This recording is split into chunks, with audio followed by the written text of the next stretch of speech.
ఏమండి, పురుషులకి చెప్తున్నా, తమ్ముళ్ళు, యవనస్తులు, మళ్ళా క్రికెట్ మ్యాచ్ స్టార్ట్ అవుతుందంట. ఆ క్రికెట్ మ్యాచ్ ఆడేవాడికి ఆనందం, చూసేవాడికి టైంపాసు, బెట్టింగులు కాసేవాడికి మాత్రం నాశనం.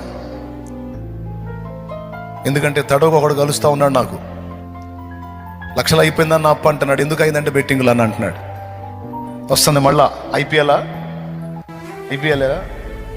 ఎల్ తీసేస్తే, అది ఐపీఎల్లో ఎల్ తీసేస్తే అది బెట్టింగ్లు పెడితే ఐపీ పెట్టి జంప్ అవటమే.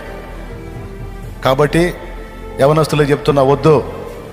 దేవుడు నిన్ను క్రమక్రమంగా ఆశీర్వదిస్తాడు, కానీ జూదాలలో, తప్పుడు వ్యసనాలలో నిన్ను బ్లెస్ చేస్తాడని పొరపాటును కూడా అనుకోవద్దు. దేవుని పిల్లలమైన మనకు అది తగింది కాదు.